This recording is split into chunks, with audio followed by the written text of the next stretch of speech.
Ustad Bhagat Singh, Pawan Kalyan, KS. Ravikumar, Parthiban இவங்கெல்லாம் நடிச்சு ஹரிஷ் சங்கர் டைரக்ஷன்ல ரீசெண்டா தியேட்டர் ரிலீஸ் ஆன ஒரு தெலுங்கு பிலிம் தான் இந்த உஸ்தாத் பகத்சிங். இப்போ இந்த படம் ஓடிடில தமிழ் டபுள் அவைலபிளா இருக்கு. படத்தோட ஸ்டோரி என்ன அப்படின்னா, இந்த படமே வந்து ஒரு ஒரு கமர்ஷியல் சினிமா, ஒரு மசாலா சினிமா. படத்தோட ஸ்டோரின்னு பாத்தீங்க அப்படின்னா, பவன் கல்யாண் வந்து ஒரு கிராமத்துல வந்து ஒரு டீச்சரா ஒர்க் பண்ணிக்கிட்டு இருக்காரு.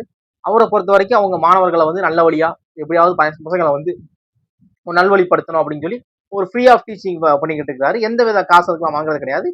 ரொம்ப அமைதியான வாழ்க்கை அந்த கிராமத்தை வாழ்ந்துகிட்டு இருக்காரு. அப்போ அந்த கிராமத்துக்கு வந்து சிஎம்மோட பையன் வந்து ஒரு ஒரு வேலை விஷயமா அந்த ஊருக்கு வராது.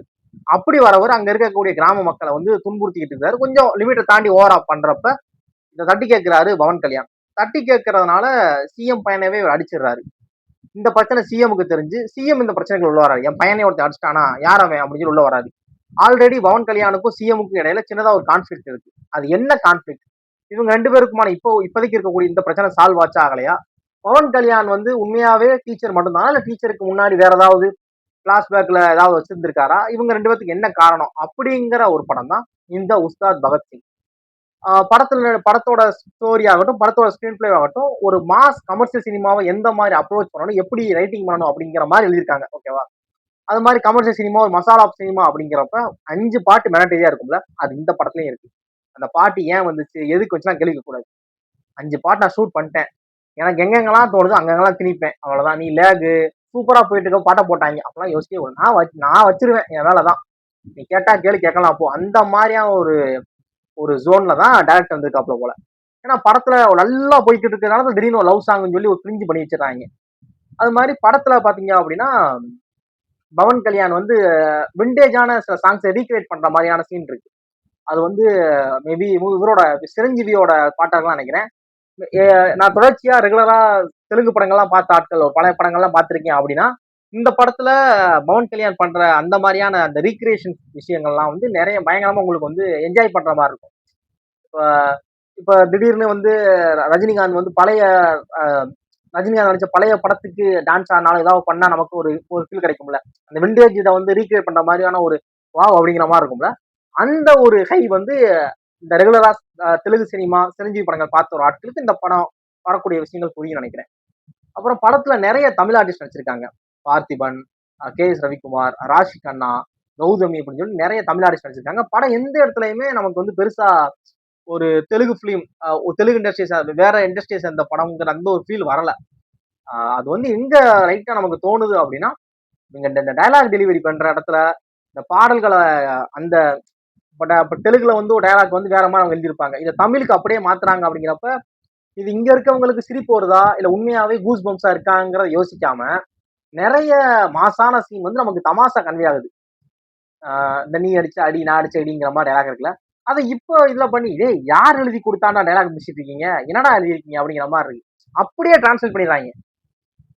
இங்க இருக்கிறவங்களுக்கு ஏத்த மாதிரி இங்க இருக்கவங்க அதை வந்து ஃபீல் பண்ணணுங்கிற மாதிரி இல்லாம அங்க அந்த டைலாக் வந்து ஒரு ஹை மூமெண்டா இருக்கும். பயங்கரமா அந்த டைலாக் வந்து ஃபயர் விட்டுருப்பாங்க, என்ஜாய் பண்ணி வச்சுக்கோங்களேன். அது அப்படியே தமிழ்ல மாத்துறப்ப நமக்கு சிரிப்பு தான் வருது. என்னடா பண்ணி வச்சிருக்கீங்க அப்படிங்கிற மாதிரி இருக்கு. படத்தோட சஸ்பென்ஸ் சீக்வன்ஸ் சூப்பரா இருந்துச்சு. நிறைய சஸ்பென்ஸ் வந்து கொஞ்சம் கூட எதிர்பார்க்காத சஸ்பென்ஸா இருந்துச்சு.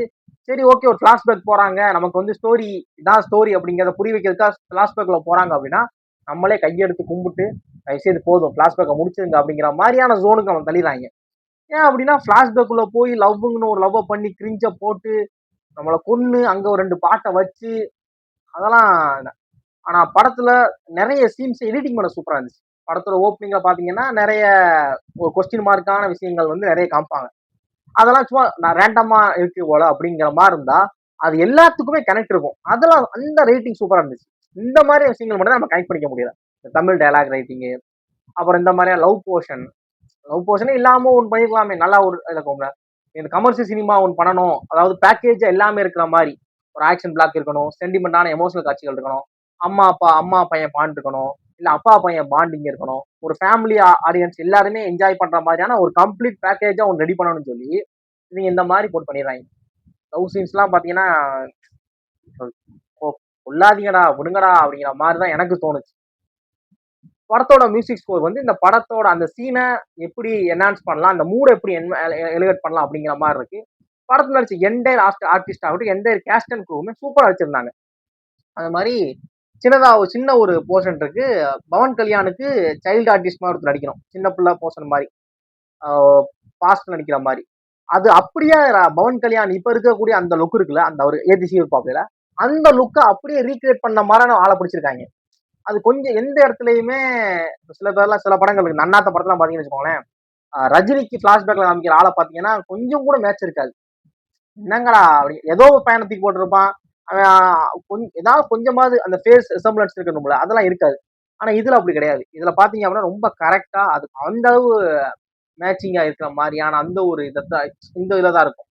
நீங்க பாத்தீங்க அப்படின்னா பவன் கல்யாண் தான் இது அப்படிங்கிற மாதிரி கண்டுபிடிக்கிற மாதிரியான அந்த ஒரு ஹேர் அப்பவே இருக்கிற மாதிரியான ஆளை கரெக்டா சூஸ் பண்ணிருக்காங்க. படத்தோட சஸ்பென்ஸ் வந்து நிறைய இடங்கள்ல உண்மையாவே நல்லா ஒர்க் ஆச்சு. எதிர்பார்க்காத விஷயமா இருந்துச்சு. ஆக்ஷன் சீக்வன்ஸ் எல்லாம் பயங்கர மாசா ஒரு ஹீரோவை எவ்வளவு ஒரு ஹீரோய்க்கான மூமெண்ட்ஸ் அவங்க ஆட் பண்ணணும் அப்படிங்கறத நல்லா ஆட் பண்ணிருக்காரு ஹரிஷ் சங்கர். நிறைய ரொம்ப ஒரு பயங்கரமான சீனா இருக்கும். வேற லெவல்ல ஒண்ணு முடிச்சு விட்டு போயிருவாரு பவன் கல்யாண் அப்படிலாம். அது மாதிரி விஜயோட ஒரு ஃபேமஸான படத்துல இருக்கக்கூடிய ரொம்ப நம்ம எல்லாருக்குமே தெரிஞ்ச ஒரு ஃபேமஸான சீனை வந்து அங்க ரீக்ரியேட் பண்ண மாதிரி காமிச்சிருக்காங்க. அதை நீங்க பாக்குறப்பவே உங்களுக்கு கெஸ் பண்ணிடுவீங்க, இந்த படம் தான் அப்படின்னு கெஸ் பண்ணிடுவீங்க. நான் எந்த இதுலயும் சொல்லல, ஸ்பாயில் ஆகலாம் மேபி. அதை நீங்க பாக்குறப்ப அப்படியே கண்டுபிடிச்சிருவீங்க இந்த படத்தை தான் சொல்லியிருக்காங்கன்னு. ஒரு விஜய் படத்தை ரீக்ரியேட் பண்ணியிருக்காங்க. இந்த படம் இப்ப நெட்ஃபிளிக்ஸ்ல தமிழ் டபுள் அவைலபிளா இருக்கு. படத்தை பார்க்க நினைச்சீங்க அப்படின்னா தாராளமா பாருங்க. இந்த மாதிரி நான் சொன்ன சில விஷயங்கள் தான். மற்றபடி ஃபேமிலியோட பார்க்கலாமா ப்ரோ, இல்ல குழந்தைகள் எல்லாம் பார்க்கலாமா, ஏதாவது தவறான அப்படிலாம் பயப்பட வேணாம். ரொம்ப தாராளமா தைரியமா உட்கார்ந்து இந்த படத்தை நீங்க குழந்தைகள் போட்டு காட்டலாம். இந்த மாதிரி நான் சொன்ன விஷயங்கள்லாம் கொஞ்சம் நமக்கு வந்து எரிச்சல் வர மாதிரி இருந்தா ஈஸியா நெட்ஃபிளிக்ஸ் தான் படம் அவைலபிளா இருக்கு. நீங்க ஸ்கிப் பண்ணிடலாம் அந்த சீன்ஸ் இல்ல அந்த பாட்டை பாருங்க. பார்த்துட்டு உங்களோட ஹானஸ்டான ஒப்பீனியனை நம்ம கவுண்ட் பண்ணுங்க.